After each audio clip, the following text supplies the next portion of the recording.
So this is the basics of data mining, and this we will see that what is population, what is sampling, and what is the types of data.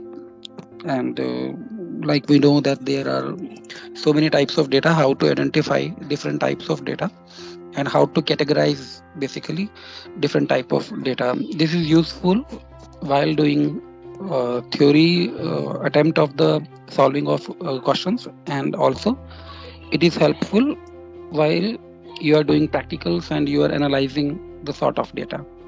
So population means the entire collection of individual members of a group of interest.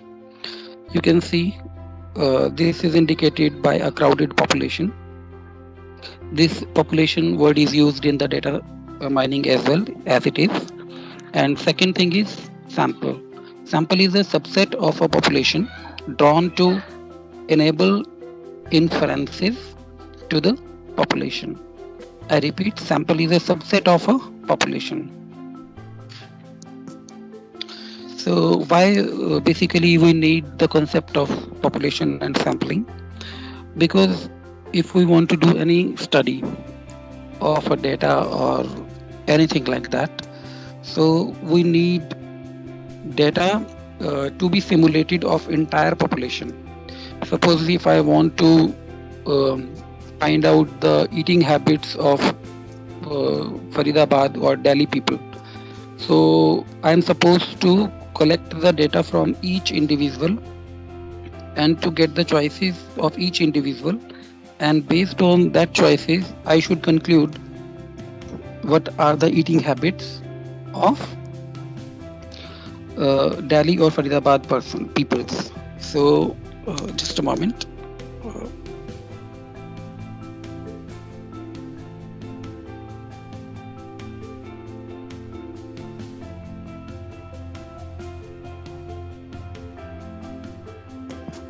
yeah, but it is practically not feasible to collect data from each individual from a huge city.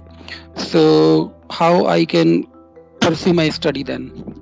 So the concept of sampling arises from there, that I would gather some sample data by considering that these sample data represent the whole population.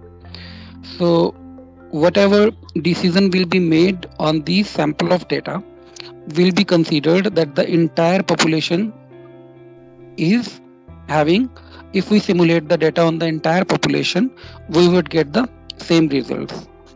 However, this point of attempt is a little bit, we can say that not 100% well proof, because there might be differences from the representative or from the whole population. But uh, to pursue our study and to conduct the practical in a realistic manner, we have to collect some sample, because the entire population cannot be simulated. We will take whole life to collecting all the data from the individual, and we won't be able to complete that. So we must have to stick with the concept that we will take a sample and we will simulate the data on these particular samples. Now the choice of the sample should be wise enough that it should represent the population at most or nearest to the population, so that after simulating the data on the sample, we we will get the results, and these results should be near to the results that would be simulated through the population. So this is the same words we use in the data mining as well: population and sample of data. Sample is nothing, just subset of a population of data. A population is a collection of all objects about which information is desired. For example, all potential customers of a bank is a population. All copper wires of a particular diameter. All students in a particular school. These were the examples of population. Now, what could be the examples of sample? 500 bank customers responding to a survey. These 500 bank customers is acting as a sample data. 50 randomly generated copper wires of a particular dimensions. This 50 is a sample data. 80 students in a particular school or a program is taken for a particular study. So a specific number of students rather than all students from a school represent sample of that data. A survey that includes every number of population is called census. The technique of collecting information from a portion of population is called sample survey. I repeat, a survey that includes every number of population is called a census. Like we have census while we are getting the idea of population of the India. Every government official is going door to door to collect the particular data of the population. Now, definition. A sample that represents the characteristic of a population as closely, this is the important word, as closely as possible, is called representative sample, because samples could be many from the particular population. We can drag quite large number of samples, but we need to use the representative sample. A representative sample is having the characteristics closest to the population. A sample drawn in such a way that each element of the population has a chance of being selected is called random. So, in case of random sample, rather than to see that which sample is closely represent the population, we won't bother of doing this. Rather, any sample set can be chosen randomly. If the chance of being selected is the same for each element of population, it is called a simple random sample. If the chance of being selected, here the different word from the earlier statement is each element of the population. They are not talking about the each sample randomly. They are talking about that each element from that population is equivalent a good candidate to be chosen. That is called simple random sampling. So these were the, you can say, a type of sampling: representative sample, random sample, simple random sample. The term survey may refer to many different types or techniques of observation. Now the question arises, how we can get the data? Data is generally considered is of two types. One is primary data, second is secondary data. Primary data is that data that is collected by the researcher or the person who want to carry on practicals on the based on that data. So primary data can be collected through various ways. One prominent way is the survey. Other ways are, there are so many ways like interview, questionnaire, etc., etc. But let's see what is the prime way to collecting primary data, that is survey. The term survey may refer to many different types or techniques of observation. In survey sampling, it most often involves a questionnaire used to measure the characteristics of people, different ways of contacting members of a sample they have been selected for the data collection. The purpose of sampling is to reduce the cost and amount of work that it would take to survey the entire target population. A survey that measures the entire target population is called census. So abhi tak we have covered two times this word census.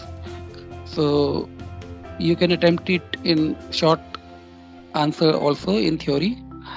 Generally, hardly we use it in the practical while conducting any practicals related to the data set. Okay. So I was talking about primary data. So primary data is collected by the researcher, and second type of data is secondary data. That data is already available and collected by someone else. For example, government census data or data from any stock exchange, or the data you have not created that. It is created by some government, some agency, some organization, or some individual. We are getting much disturbance from the outsides because I am near to the gate, so that the internet connection should be proper. Otherwise, inside the house, it would definitely break. Just a moment.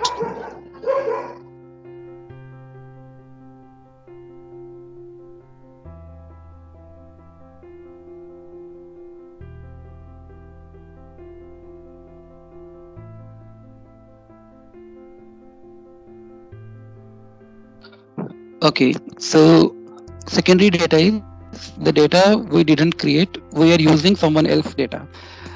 Now, which type of data we should go for, primary or secondary? Generally, primary data we collect when there is no availability of data. For example, we are doing some research on COVID-19 virus, and till date we do not have any data.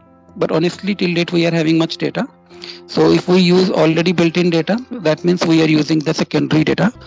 But suppose the very first time I am doing some research, no data is available for that. So definitely I will collect the data, and when collecting that data, I am collecting data that is called primary data. So which type of data generally we preferred to use? We generally used secondary type of data. Um, we generally consider secondary type of data to use.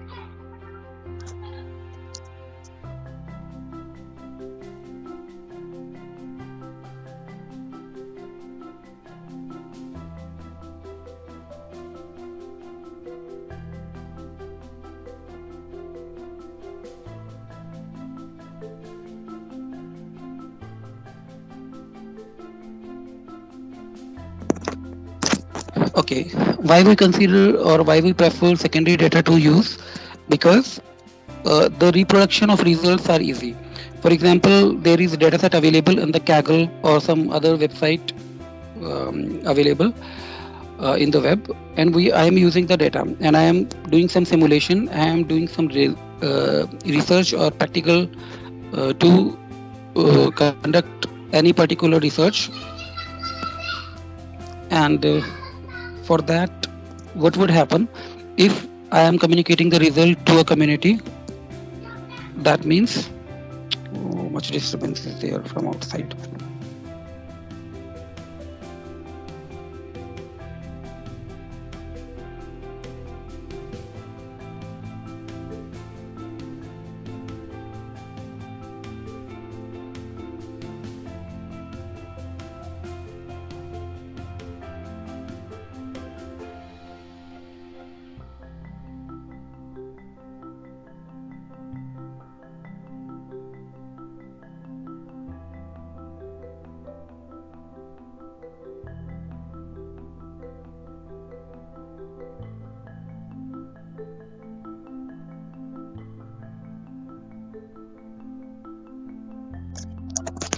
Okay, so while using the secondary data, if I am doing some research on a particular data, and if any of you want to simulate that data, the data is available on the web, so you can easily fetch the data again, and by doing the things I have done, you can also simulate, okay, by doing this we get this type of result.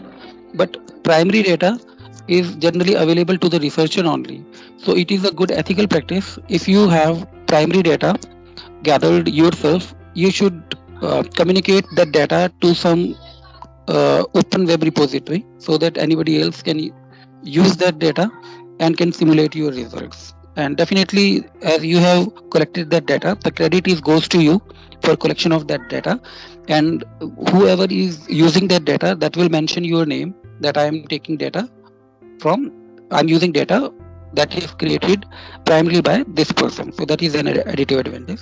But generally we use secondary data. We use primary data only in those cases where data is not available.